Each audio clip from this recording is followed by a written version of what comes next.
Assalamualaikum warahmatullahi wabarakatuh. Sholawat serta salam semoga selalu tercurah untuk Nabi Muhammad Shallallahu Alaihi Wasallam.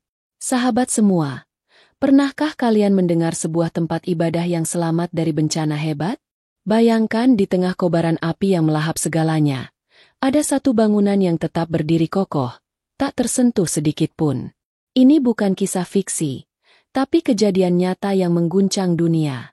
Simak kisah ini sampai akhir, dan jangan lupa untuk klik subscribe, agar kamu tidak ketinggalan cerita-cerita penuh hikmah lainnya. Musim panas tahun ini datang seperti bencana yang ditunggu dengan ketakutan.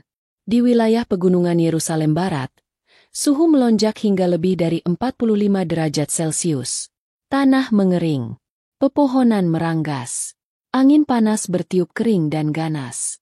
Tak butuh waktu lama hingga percikan api kecil di hutan pinus berubah menjadi neraka yang menjalar cepat. Api menjilat dedaunan, lalu rumah-rumah. Asap hitam menutupi langit sore, seperti tirai tebal yang menutup matahari. Dalam waktu 3 jam, 5 desa kecil terbakar. Petugas pemadam tak mampu menahan kobaran. Bahkan helikopter bantuan dari luar negeri pun ditarik mundur karena gelombang panas yang tak terkendali. Di tengah kekacauan itu, ada sebuah kota kecil bernama Beit Gimal. Kota ini berada tak jauh dari perbukitan. Sebagian besar penduduknya adalah Yahudi sekuler. Namun, di antara barisan rumah bercat putih dan atap merah, berdiri satu bangunan yang berbeda dari yang lain. Tinggi dindingnya tak lebih dari 4 meter. Warnanya abu-abu pudar, dan di atasnya ada sebuah kubah kecil. Tak banyak yang memperhatikannya. Sebagian besar warga bahkan menganggapnya bangunan usang tak terpakai. Itulah Masjid Ar-Rahman. Dibangun lebih dari 80 tahun lalu oleh para pekerja Muslim Palestina yang dulu tinggal dan bekerja di wilayah itu. Kini, hanya satu orang yang masih merawatnya. Namanya Abu Nidal, seorang lelaki tua berusia lebih dari 70 tahun. Setiap pekan, meski tidak ada jamaah, ia tetap datang. Membersihkan debu, menyapu lantai, dan menghadap kiblat dalam sunyi. Ini rumah Allah, ucapnya suatu hari pada seorang anak kecil yang bertanya mengapa ia repot-repot merawat tempat kosong. Meski tak ada manusia, langit dan bumi tetap bersujud di sini. Hari itu, ketika api mulai merambat dari hutan menuju kota, sirene meraung panjang. Polisi mengetuk setiap pintu, menyuruh evakuasi segera.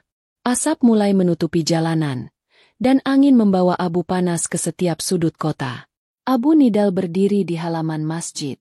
Matanya memandang langit merah membara.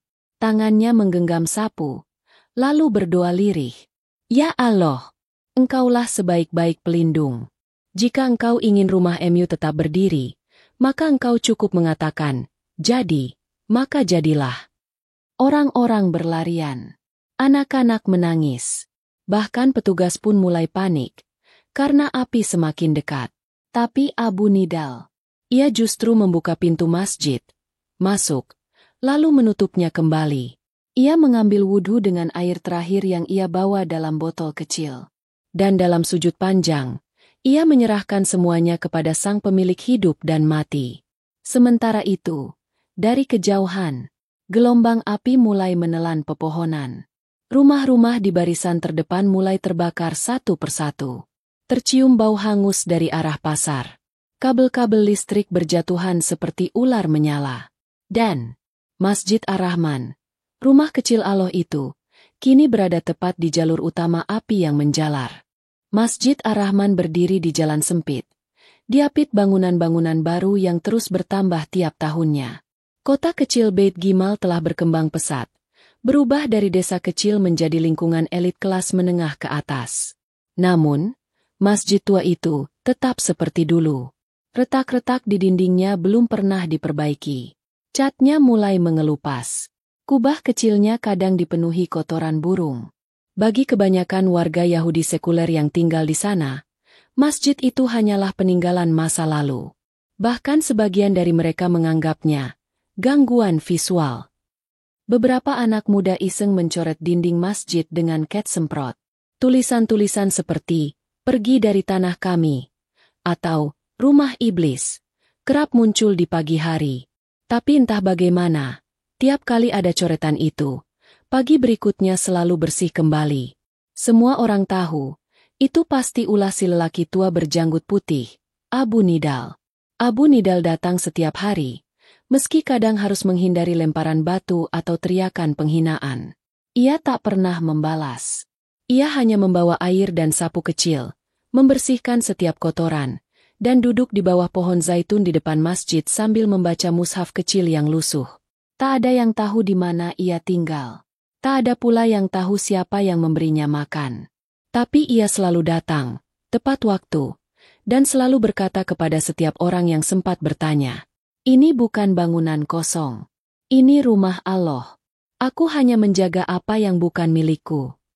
Meski banyak warga yang ingin masjid itu dihancurkan, ada sebagian kecil yang diam-diam menghormati Abu Nidal. Salah satunya adalah Rachel, seorang ibu muda berusia 32 tahun, yang tinggal bersama kedua anaknya di apartemen lantai 2 yang menghadap langsung ke masjid. Suatu hari, saat Abu Nidal sedang menyapu halaman masjid, Rachel menurunkan sebotol air mineral dari jendela dengan tali. "Untukmu, Tuan Tua," katanya singkat. Abu Nidal tersenyum dan menunduk hormat. Kebaikan kecil seperti itu adalah hal yang langka di kota itu. Tapi Abu Nidal tak mengharap banyak.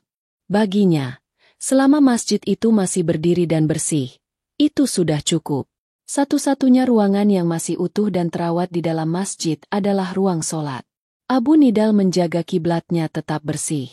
Tikar lusuh di atas lantai batu masih terhampar rapi. Langit-langit yang tinggi tetap menggemakan gema takbir yang lirih saat ia solat sendirian. Kadang, saat malam turun dan angin dari gunung mulai berhembus, terdengar suara zikir lirih dari dalam masjid. Suara itu hanya bisa didengar oleh mereka yang hatinya tak penuh dengan kebencian. Tapi malam itu berbeda. Abu Nidal sedang duduk di dalam masjid, berzikir seperti biasa, ketika terdengar suara sirene panjang yang tak biasa. Disusul suara gemuruh, seperti ledakan, dari kejauhan. Ia keluar. Di ujung jalan, terlihat langit merah. Api menjilat pohon-pohon pinus. Angin bertiup membawa abu dan bara kecil. Tercium bau hangus. Orang-orang mulai berlarian. Rachel tampak terburu-buru menuntun anak-anaknya menuju mobil. Mobil pemadam lalu lalang. Petugas keamanan berteriak dalam pengeras suara. "Evakuasi segera. Semua warga keluar dari rumah." Masjid Ar-Rahman berada tepat di jalur api yang menjalar dari lereng perbukitan ke pusat kota. Rumah-rumah di sisi kanan dan kiri sudah kosong. Tapi masjid itu tetap terbuka. Abu Nidal berdiri di depan pintunya, menatap langit yang memerah. Rachel menghampirinya sambil memaksa. "Tuan, kau harus pergi. Masjid itu akan terbakar." Abu Nidal menoleh pelan, lalu berkata, "Jika Allah menghendaki masjid ini musnah, maka aku akan ikut bersamanya. Tapi jika Allah menghendaki ia tetap berdiri, maka tak ada api yang bisa menyentuhnya." Lalu ia masuk ke dalam dan menutup pintu. Rachel terpaku. Ia tahu tak bisa memaksa. Ia lari kembali ke mobil sambil menoleh sekali lagi ke arah masjid kecil yang kini dikepung bara dari segala sisi. Api semakin dekat. Angin makin kencang. Rumah-rumah mulai meledak satu persatu. Dan saat malam turun, tak ada yang tahu nasib masjid itu. Karena semuanya hanya melihat lautan api yang melahap segalanya.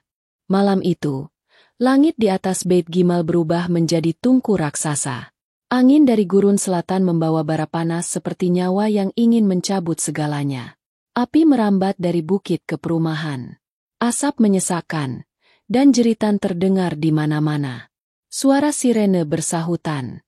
Petugas pemadam kebakaran sibuk dengan wajah putus asa. "Kita tak bisa menahannya," teriak seorang petugas lewat radio. Angin terlalu kuat. Jalur api masuk ke zona timur kota. Salah satu titik yang menjadi perhatian adalah zona 17, area yang dikenal dengan bangunan tua dan masjid kecil yang sering diabaikan. Semua unit pemadam telah diperintahkan untuk meninggalkan area itu. Komando pusat menyatakan dengan tegas, evakuasi penuh. Semua bangunan di jalur itu dipastikan akan musnah.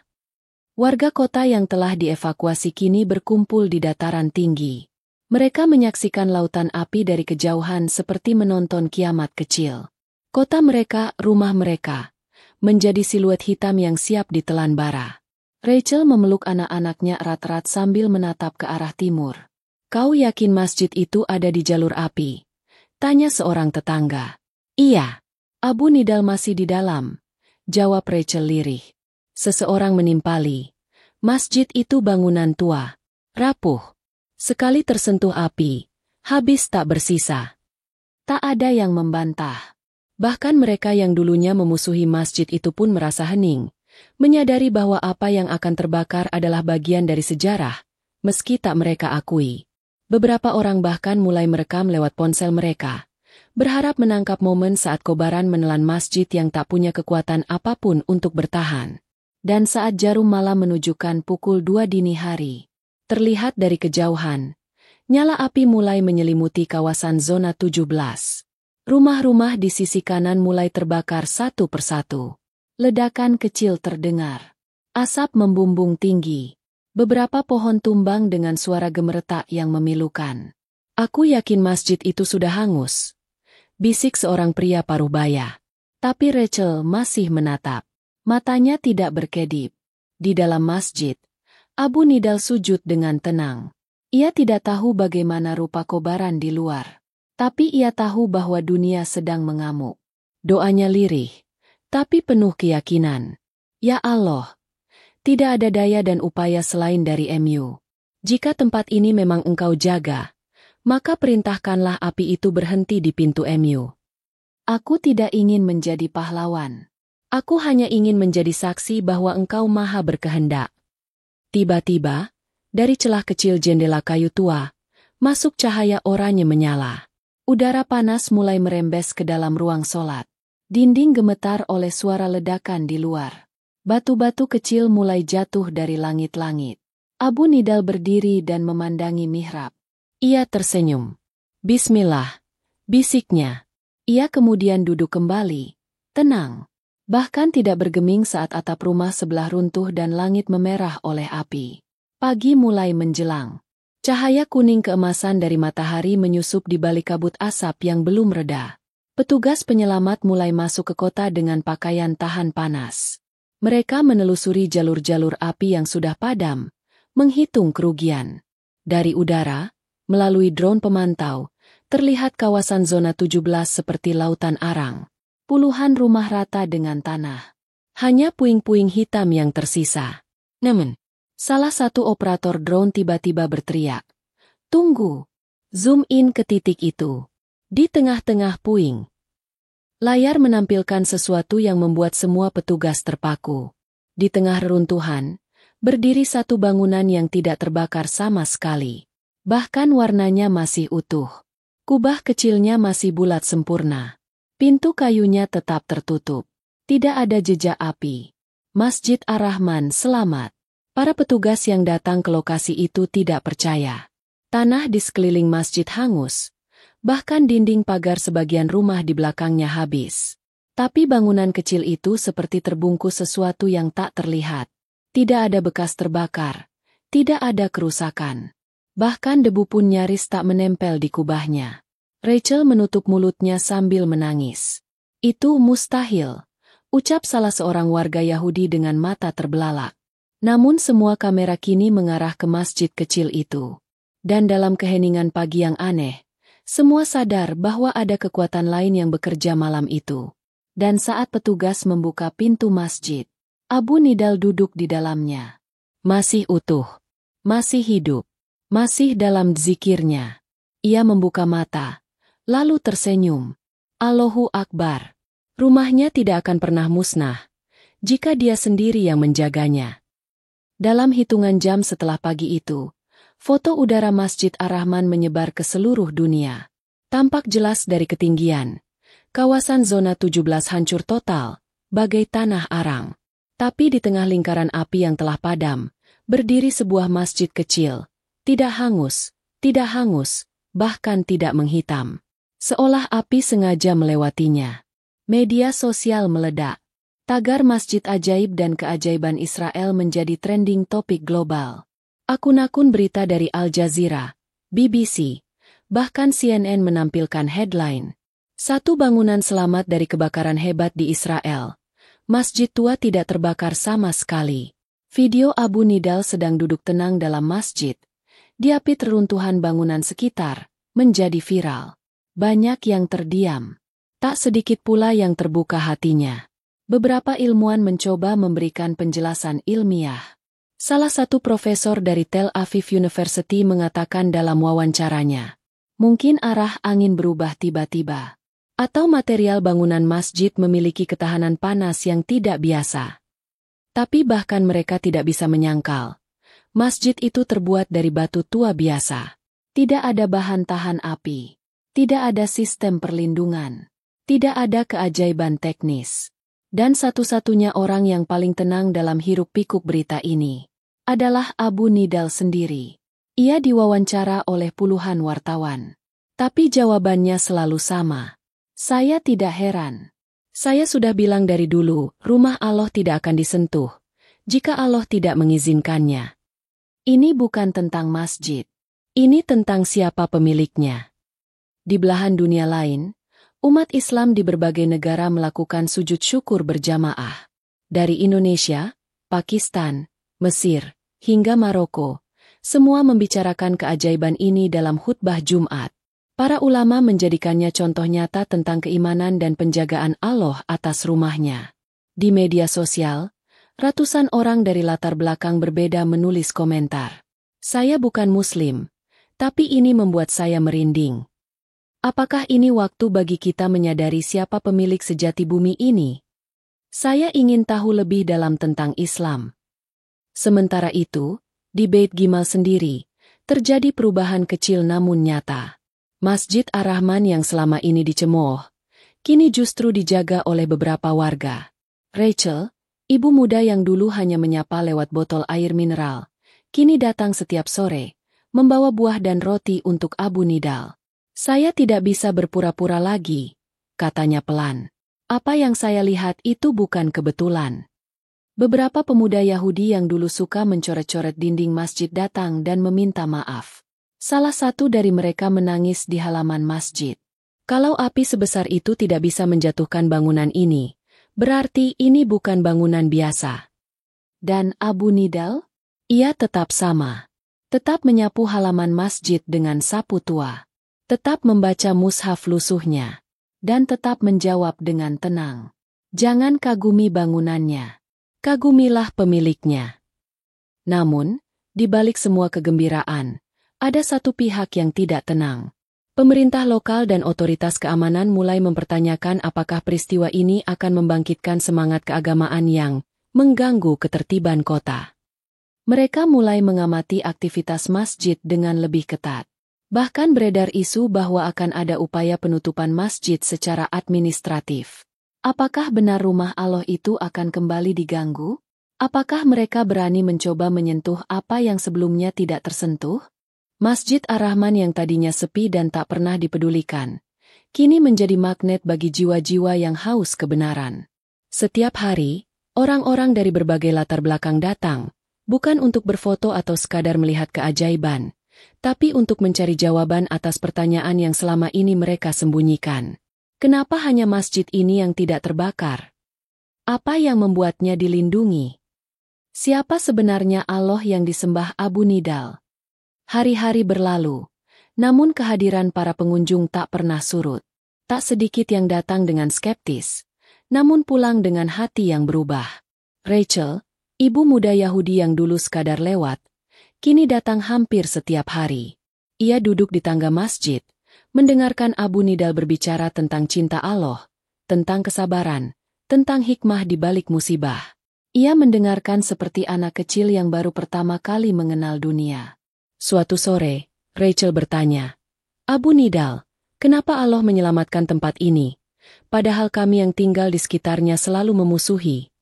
Abu Nidal tersenyum lembut. Allah tidak melihat siapa yang mencintai masjid ini. Dia melihat siapa yang masih bisa dia beri hidayah dari sekelilingnya. Kebakaran itu bukan azab, itu peringatan yang membawa hidayah bagi yang mau membuka hati. Mata Rachel berkaca-kaca. Ia menunduk, menggenggam tangannya erat. Bolehkah aku membaca apa yang kau baca setiap pagi? Tanyanya pelan. Abu Nidal menyodorkan mushaf kecil. Bacalah. Meski hatimu belum bisa mengucap, biarkan matamu yang memulai. Hari demi hari, semakin banyak orang Yahudi sekuler yang datang. Beberapa dari mereka bahkan mulai ikut membersihkan halaman masjid, mengganti cat dinding yang dulu mereka coret. Beberapa pemuda lokal meminta diajarkan sholat. Tak sedikit pula yang bertanya bagaimana cara memeluk Islam. Berita ini kembali viral, namun kali ini tidak disambut semua orang dengan sukacita. Pemerintah lokal mulai resah. Mereka tidak suka melihat kerumunan, apalagi pertobatan massal di sebuah masjid yang seharusnya tidak penting. Beberapa pejabat tinggi mengatakan dalam forum tertutup bahwa masjid itu telah menjadi simbol yang mengganggu stabilitas narasi nasional. Perintah pun dikeluarkan secara diam-diam. Batasi aktivitas masjid. Jangan biarkan berkembang. Namun, Allah tidak membiarkan rencana mereka berjalan mudah. Pada suatu malam, saat para petugas mencoba menyelinap untuk menyegel masjid dengan alasan perlu perbaikan struktural, tiba-tiba langit mengguntur hebat. Petir menyambar dengan keras, dan hujan deras turun secara tiba-tiba. Meski perakiraan cuaca menyebut malam itu akan kering dan cerah. Petugas ketakutan dan lari meninggalkan lokasi. Salah satu dari mereka tersambar petir ringan dan dilarikan ke rumah sakit. Sejak malam itu, tidak ada yang berani lagi mendekati masjid dengan niat jahat. Keesokan harinya, berita tentang petugas yang hendak menyegel masjid tapi digagalkan oleh cuaca aneh kembali menyebar. Wartawan mewawancarai salah satu dari mereka, dan sang petugas berkata, "Kami tidak tahu kenapa tiba-tiba hujan, tapi rasanya seperti ada yang menolak kami." Abu Nidal duduk di beranda masjid sambil menyaksikan anak-anak muda menyapu halaman. Rachel duduk di sampingnya, kini memakai kerudung tipis yang menutupi sebagian rambutnya. Ia membaca surat Al-Fatihah perlahan-lahan, masih terbata, tapi penuh harap. Abu Nidal berkata pelan, "Api itu tidak hanya membakar rumah-rumah, tapi juga membakar kesombongan. Yang tersisa hanyalah mereka yang siap menerima cahaya." Rachel menatap langit yang mulai bersih dari asap kebakaran beberapa minggu lalu. "Api memang pergi," ujarnya. "Tapi hidayah masih tinggal di sini." Namun perubahan ini tidak disukai semua pihak. Kelompok garis keras Yahudi mulai merasa gelisah. Mereka tidak ingin melihat anak-anak muda Yahudi tertarik pada Islam. Mereka tidak ingin melihat keajaiban itu mengubah arah sejarah. Dan mereka pun mulai menyusun rencana yang lebih gelap. Matahari belum benar-benar naik ketika langit Beit Gimal mulai cerah. Seakan-akan luka dari kebakaran hebat mulai pulih bersama waktu. Tapi bekasnya masih nyata. Tanah hitam menganga, rumah-rumah menjadi kerangka arang, dan pepohonan hangus menjulang bisu seperti saksi diam. Namun di tengah kehancuran itu, satu titik tak berubah. Masjid Ar-Rahman. Sebuah tim dokumentasi independen dari Eropa, yang awalnya datang untuk merekam dampak kebakaran, justru menemukan lebih dari sekadar reruntuhan. Mereka menerbangkan drone, merekam dari ketinggian 100 meter. Mata kamera menyorot wilayah luas, hamparan kehitaman, kosong, mati, hingga pelan-pelan, satu titik mencolok muncul di layar. Kubahnya utuh.